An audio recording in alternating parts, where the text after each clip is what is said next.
Maqaa Abbaa, kan Ilmaa, kan Hafuura Qulqulluu, Waaqayyo tokkoon. Amiin. Maatiiwwan Waaqayyoon kan jaalattan, Waaqayyoon kan isin jaalatu, biyya keessas biyya alaas kan jiraattanii maqaa Gooftaa keenyaa Yesuus Kiristoosiin akka jirtanitti nagaan isin jedhaa akkam jirtu. Amiin. Waaqayyo Abbaan jaalalaa, Abbaan dhiifamaa, akka balleessaa keenyaa, akka cubbuu keenyaa ilaalee osoo hin balleessin akka dhiifamaa fi akka jaalala isaatiin yeroo kanaan kan ga'e maqaan isaa kan ulfaate ta'u. Maatiiwwan Waaqayyoo karaan barumsaa amantaa ittiin barannu eegallee jiraatii namni gaaffii qabdan yaada qabdan gaafachuu ni dandeessu jechuudha. Barumsa keenya guyyaa har'aa eegallu keessatti tureen barumsa keenya amantaa maali? Amantaa maalidha? Wanta jedhu san ifaan ifatti wajjin ilaalaa deemna. Hayimaanoota ምንድነው kan jedhu amantaa maali? Jalqaba amantaan iyyuu maalidha? Amantichi san erga waa'ee amantaa san erga laalleen boodatti erga hubannee haala sirriitti hubanneen boodatti gaaffiiwwan jiran hunda isaatiiyyuu deebisuudhaaf akka nutti tolutti waa'ee amantaa keessa buunee macaafa qulqulluu irraa ragoota jiran hunda isaatiiyyuu fudhannee wajjin ilaaluu dandeenya jechuudha. Hunda keenyayyuu Waaqayyoon wajjin haa ta'u. Boqonnaa kana keessatti waa lama laalla. Waa lama sirriitti gadi qabnee wantoota lama wal hubachiifna wajjin baranna. Inni jalqaba amantaa maali? Amantaa maal? ሃይማኖት ምንድን ነው? መጀመሪያ የሃይማኖትን ማንነት ካወቀን በኋላ ከዛም በኋላ ሁለተኛ ክፍል ላይ የምናየው ስለ አምስቱ አዕማደ ምስጢራት ምንድነው? አምስቱ አዕማደ ምስጢራት ግን አመንታወን ኡቱባወን አመንታ ሻናን ወንተ ጀደሙሰን ገዲ ቀምኔቶ ኢላል jechuudha. mata duree kana jalatti maal laalla? Amantaa maali? erga jenneen boodatti isa jalatti immoo amantaan qulqullootaa jechuun maal jechuudha? ሃይማኖት ምንድን ነው? ከዛም በኋላ የቅዱሳን ሃይማኖት የምንለው ምንድነው የምንሆን እናያለን። ሃይማኖት አንድ ነው ካልን በኋላ እቺ አንድ የምንለው ሃይማኖት የቷናት የምለውን በመጽሐፍ ቅዱስ እናያለን ማለት ነው። አመንታ ቁልቁሎታ ጀቹ ማለት ጀቹዳ አመንታን ተክቲን ኩኒ ከሜዳ አመንቲን ሞማሊ አመንታን እርገጅራቴ አመንታ ብረሙ አመንቲስ ይራ እምነት ከንጀኑሰን ጀቹዳ እምነት ከንጀኑሰን ትጅራ ኢሳንሰኒን ሞ ያዶተ ጀሃን አመንታን ልትንብሰው ኦኬን አመንቲን ልትንብሰው ጀቹ ደንደኝ ማለፉም ነሞን tokko amantaas amantis akka tokkotti fayyadamu garuu mee adda baafnee haa ilaallu nuti. Adda baafnee yoo ilaalle hoosan haala sirriitti hubachuudhaafis nu gargaara waan ta'eef jechuudha. Kanaaf amantiin yookiin amantaan kan fudhatanidha, abdiidhaan kan hubatanidha, jaalalaan kan mul'atudha, hojiidhaan kan hiikamudha, kan hin ilaalamne, kan ittiin argannu meeshaa hin mul'annedha, Waaqayyoon kan ittiin gammachiifnudha. Kanaaf amantaa dhugaasan, amantaa ishee jalqabaa san, amantaa Waaqayyoon hojii keenya itti gammadu sanii argachuu qabna jechuudha. Isheerra yoo dhaabbanne, isheerra yoo ejjenne, isheen yoo adeemne Waaqayyoon gammachiisuu dandeenya waan ta'eef hojii saniin adeemuu akka qabnu hubachuu qabna jechuudha. Ittaansee tokko afur irratti immoo kan nuti ilaallu bu'uura amantaa maali? bu'uurri amantaa maali? የሃይማኖት መሰረት ምንድን ነው? bu'uurri amantaa maali? Amantaan tokko jiraachuudhaaf wanti dursa yookiin wanti nuti dursa hubachuu qabnu tokko jiraachuu qaba jechuudha. Bu'uura yoo jennu wanta san ilaaluu qabna. Tokkoffaan jiraachuu uumate. Uumaan jiraachuu qaba jechuudha. Uumaan nuti itti amannu kan addunyaa kana uume, kan addunyaa kana abboome, kan addunyaa kana jiraachisu, kan addunyaa kana nyaachisu Waaqni tokkichi akka jiru hubachuu qabna jechuudha. Kanaan booda waa'ee amantaatti kan deemuu qabnu jechuudha. Itti aansee immoo jiraachuu wantoota aangoo qabanii aangoo san eenyutu kenneef? Waaqayyootu kenneef jechuudha. Wantoota aangoo qaban aangoo isaanii waaqayyo irraa fudhatan san isaan saniin beekuu qabna jechuudha. Waa'ee amantaa hubachuudhaaf. Inni biraa tokko shan irratti amantaa fi uumamtoonni amanan. Amantaa fi uumamtoota amanan. Amantaan ni jira.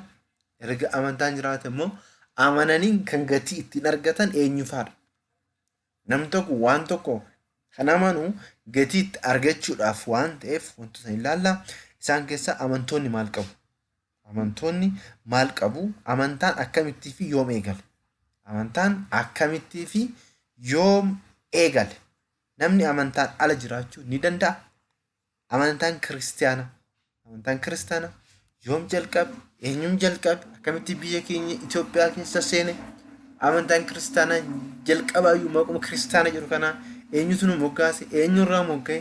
Waan jedhu sani gadi fageenyaan ilaallaa jechuudha. Boqonnaan lama jalatti immoo kan ilaallu jiraachuu uumaa. Jiraachuu uumaa amanuu, seera uumamaa, seera onnee, ilaalcha dhalli namaa uumamaaf qabu, macaafa qulqulluu waan jedhu ragaa godhanneetoo ilaallaa jechuudha. Maqaa waaqayyoo, maqoota waaqayyoo. Maqoota waaqayyoo yoo jennu fakkeenyaaf maqaan koo Andu'aalam yoo ta'e maatiin koo namoota birootirraa addana baasee na waamuudhaaf Andu'aalam jedhanii itti moggaasan ta'a. Garuu waaqayyoodhaaf maqaan moggaasni maaliif barbaachise? Waan jedhu sanis fakkeenyaaf ilaalla jechuudha. Kaakuu moofaa keessatti fi kaakuu haaraa keessattis ni ilaallaa. Boqonnaan 3 barbaachisummaa amantaa. Amantaan maaliidhaaf barbaachisa? Fooniif lubbuudhaafis akka barbaachisu ni ilaallaa. Isas immoo macaafa qulqulluu keessa fudhannee ta'u ilaalla jechuudha. Inni biraa amantaa baroota adda addaatti. Amantaan baroota adda addaatti yoo jennu amantumti inni tokkichi jalqabaa suni maqaan isaa geeddaramuu danda'a. Garuu maalummaa isaa osoo hin taane maqaan geeddaramuu danda'a. Akkaataan yookiin seerri yeroo adda addaatti fakkeenyaaf seerri kaakuu moofaa keessa jiruu fi seerri kaakuu haarawaa keessa jiru muraasni isaa maal ta'uu danda'a? Jijjiiramuu danda'a. Garuu amantichi isuma san akka ta'e ni ilaalla. Isas bara abbootii zamana aboo, bara raajotaa zamana nabiyaat, bara wangeelaa jechuudhaan ilaalla. Kutaa lama jalatti immoo erga waa'ee amantaa kana hubanneen boodatti, erga waa'ee amantaa kana beekneen boodatti iccitii utubaawwan shananii ilaalla jechuudha. Iccitii sillaasee, iccitii nama ta'uu yookiin foon uffachuu, iccitii cuuphaa, iccitii qurbaanaa fi iccitii du'aa ka'uu namoota ilaalla jechuudha. Waaqayyo abbaan jaalalaa hunda keenya wajjin haa ta'u. Guyyaa har'aa kan eegalu amantaan maali? Amantaan maali? Mee hundi keessanuyyuu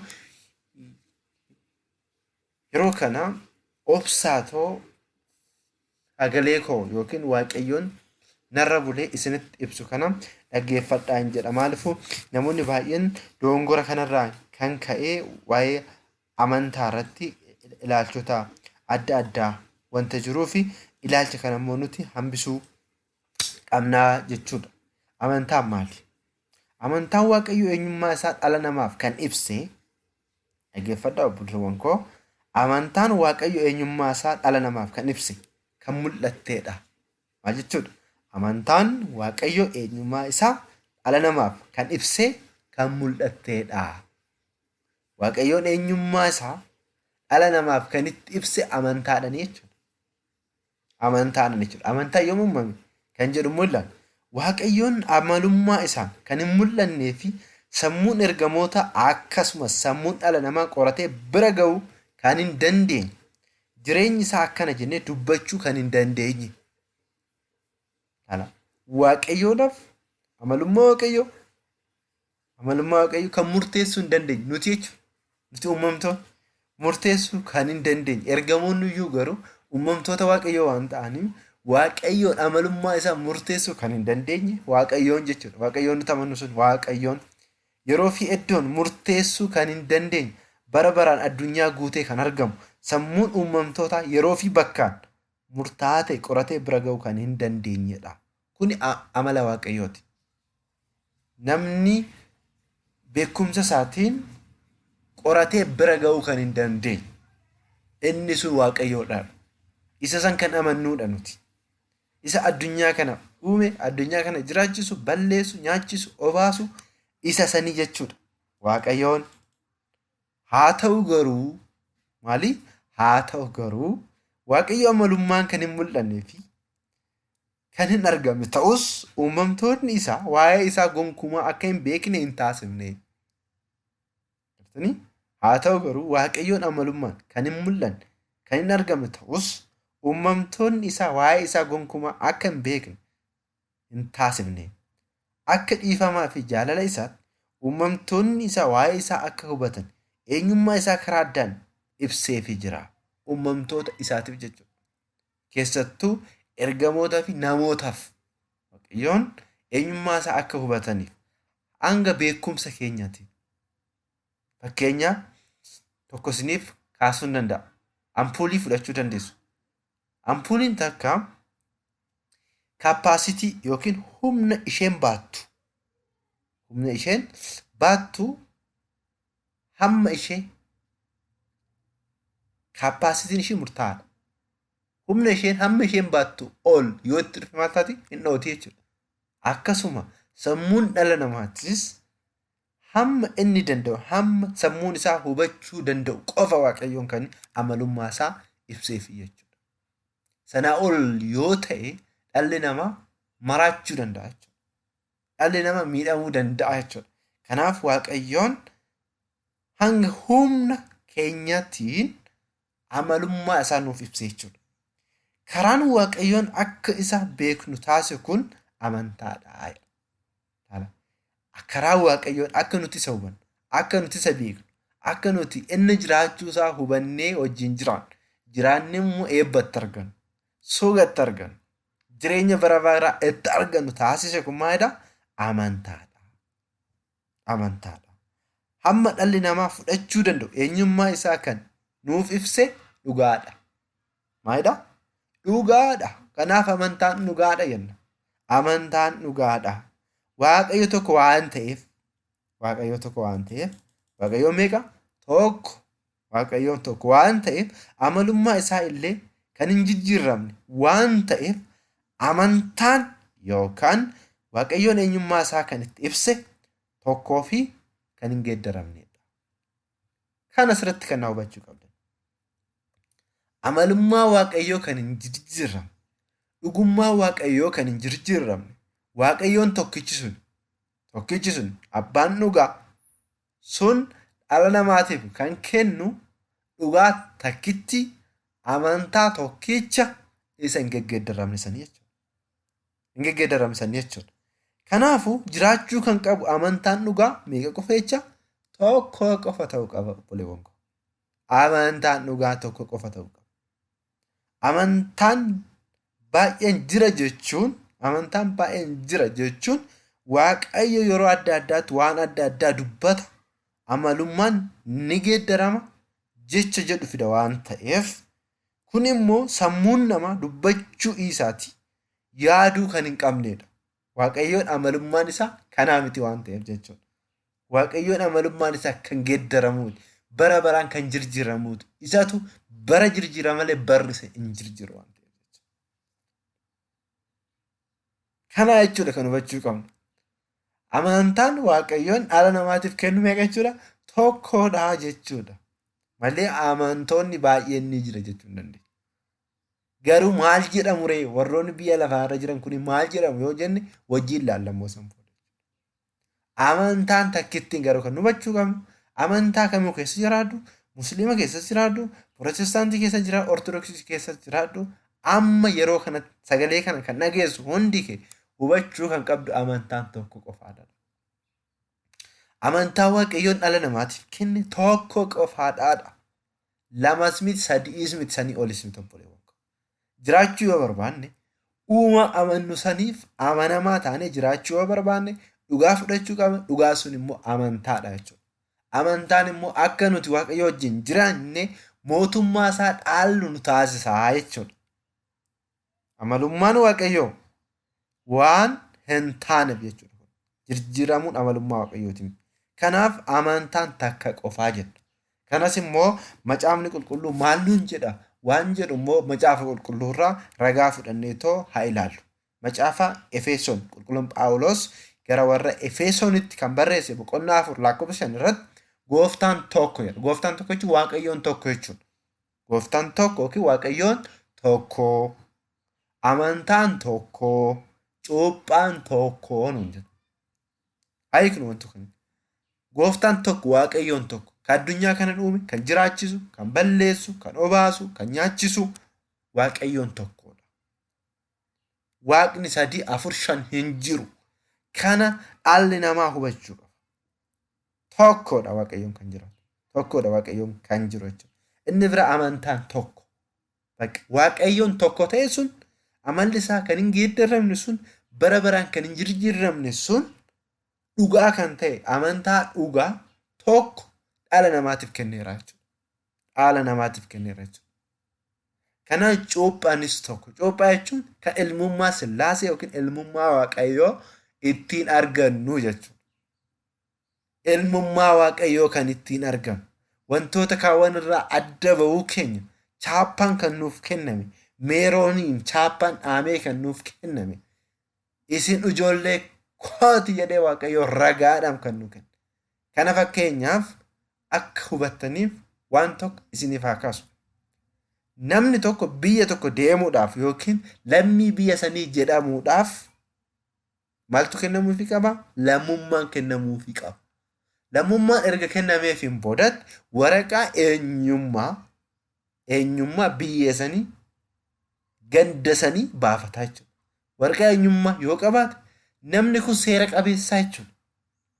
Seera qabeessa wantoota isa barbaachisu hunda isaatu argachuu danda'a jechuudha. Maaliifuu waraqaa eenyummaa waan qabu. Kanaadha cuuphaa jechuun ijoollee waaqayyoo ta'uu keenya ragaadha jechuudha. Mallattoodha jechuudha. Kanaaf cuuphaan takkittiidha. Cuuphaan 2, 3 hin jiru. Waaqayyoonis tokkodha. Amantaanis tokkodha. Kana sirriitti hubachuu qabna jechuudha. Hundi keenya iyyuu hubachuu qabna. Mee ammas macaafa qulqulluurraa wanti tokko fudhanneetoo haa ilaallu. Amantaan daandii jireenya gara mootummaa waaqayyootti nama geessudha. Amantaan daandiidha. Sirriidha. Maaliidhaaf daandii ta'e? Dhala namaatii fi waaqayyoon kan wal qunnamsiisu waan ta'eefidha. Amantaa keessa yoo jiraatte, amantaadhaan yoo deddeebite, waaqayyoon wal argita, wal qunnamtaa jechuudha. Waaqayyoodhaan wal qunnamtaa jechuudha. Kanaafiyyuu amantaan daandii jireenya gara mootummaa waaqayyootti nama geessudha. Ermiyaas boqonnaa 6:16 irratti maal jedhaa? Daandiirra dhaabbadhaa nuun jedha. Amantaarra dhaabbadhaa jechuusaati. Daandiirra dhaabbadhaa. Qalbeeffadhaa. Daandii ishee duraa gaafadhaa. Daandiiwwan baay'een akka jiran. Daandiiwwan saniin keessaa adda kan taate immoo amantaan akka jirtu hubadhu jechuudha. Namoonni baay'een fakkeessaniitoo sitti dhufuu danda'u. Fakkeenya fudhaa ammas moobaayiliidha. Maqoota adda addaa qabaatanis moobaayilii. Saamsing jechuu dandeenya, Teeknoo jechuu dandeenya, Heewaayii jechuu dandeenya, Aayitel jechuu dandeenya. Moobaayiluma walumaa galatti. Kaameraas qabadhu, kaanis qabadhu, moobaayiluma jedhama. Moobaayiliin kun garuu orijinaalli isaa jalqabaa warroonni saamsingii fakkeessanii hojjetanii jiru. Orijinaalii osoo hin taane foorjidii jechuudha. Fakkeessaniitu hojjetan malee yoo laaltan isa fakkaata. Garuu keessa seentanii wantoota adda addaa yoo laaltan dhagaa ta'uu danda'a, moodelii isaa ta'uu danda'a, wantoota adda addaa yoo laaltan hubachuu dandeessu jechuudha. Kanaadha amantaanis warroonni foorjidii ta'anii amantaa tokkicha jenne san fakkeessaniif nutti ba'aa jiran baay'eetu jiru jechuudha. Isaan san immoo kan qoratee irra ga'uu danda'u nuudha jechuudha. Kanaaf daandiirra dhaabbadhaa, qalbeeffadhaa, hubadhaa daandii ishee duraa gaafadhaa wanti jedhamneef jechuudha. Amantaadhaan dhaabbadhaa, amantaa ishee jalqabaa gaafadhaa jechuudha. Amantaan mootummaa waaqayyootti nama geessu amantaa ishee jalqabaa qofa malee amantiiwwan haaraa dhufan akka hin taane nu hubachiisa. Qulqulluun Phaawulos daandii jalqabaa kan amantaa jalqabaa jechuun ni keera. hiikeera jechuudha. Inni biraa immoo amantaan kun yoom kenname eenyudhaaf kenname waan jedhu bichaa ilaalleet waaqayyo yoo jedhe immoo kutaa itti aanutti amantaan qulqullootaa jechuun maal jechuudha waan jedhu san immoo ilaallaa jechuudha. Qulqulloonni Yihudaan kan gooftaa keenya Kiristoos gurgure sana osoo hin taane obboleessa Yaaqoob jechuudha. Obboleessa Yaaqoob maal jedhaa? Amantaa qulqullootaa yeroo tokko kennamteef akka qabsooftan isin gorsa. Isinis barreessuuf dirqama natti ta'e jedha. Amantaa qulqullootaa yeroo tokko kennamteef akka qabsooftan isin gorsee isin barreessuuf dirqama natti ta'e. Maal jechuudha? Amantaa qulqullootaa kennamte. Waan kana akka amantaa ortodoksiititti kitaabni Aksumaaros jedhamu waa'ee seera uumamaa irra deebi'amee sirriitti hafuura waaqayyootiin kan hiikan abbaan tokko ni jiru. Isas seera uumamaa boqonnaa tokko lakkoofsa tokko irratti waaqayyoon jalqaba samii fi lafa uume isa jedhu san hiikanii jiru. Yeroo sanitti akkuma mana amantaa keenyatti uumamtoota 22 tura. Isaan keessaa uumamtoonni 8 gaafa jalqaba akka uumamani abboonni keenya hin dubbatu. Kitaaba Aksumaaros namni argate dubbisuu ni danda'a jechuudha. Isarratti uumamtoonni guyyaa san uumamanii uumamtoota meeqa gaafa jenne uumamtoota 8dha. Uumamtoota 8 uumaman keessaa uumamtoonni inni dhumaa ergamoota turanii.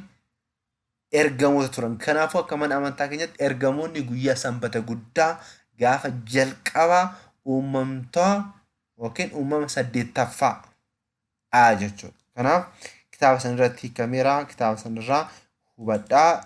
Gaafii yoo qabaattan koomentii jalatti barreessuu dandeessu jechuudha. Gadi qabnee sirriitti waa'ee amantaa wal hubachiifnaa wajjin barannaa. Obboleewwan koo YouTube irratti warroonni seentan yuutuubii Garbicha Waaqayyoo jedhu sabskiraaybii gochuudhaan laayikii gochuudhaan koomentii barreessuudhaan ni dandeessu. Wal barsiisnaa walirraa hubannaa. yuutuubii kana keessatti immoo wantoota baay'ee wajjin baranna jechuudha. Appilikeeshinoota adda addaa barachuu dandeenya. Sooftiweeriiwwan adda addaa barachuu dandeenya. Waa'ee amantaa barachuu dandeenya.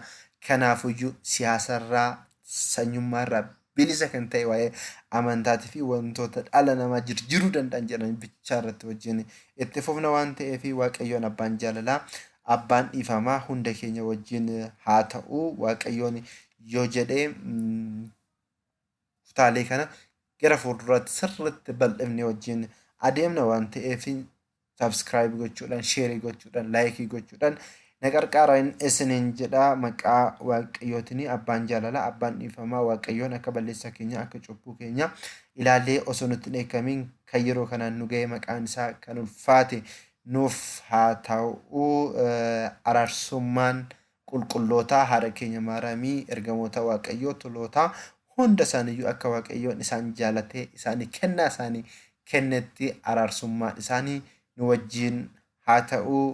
Waan gaarii haa hojjennu. Waan gaarii hojjechuun ofumaaf waan ta'eef yoo waan gaarii hojjenne sammuudhaanis boqonnaa arganna. Waaqayyo biraayis gatiitti arganna waan ta'eef obbolowwan koo bakka jirtanitti kadhannaadhaan soomaan sagadaan biyya keenya yaadadhaa. Tokkummaa jaalalli biyya keenyaaf haa ta'u. Godoliyaas jennee jira.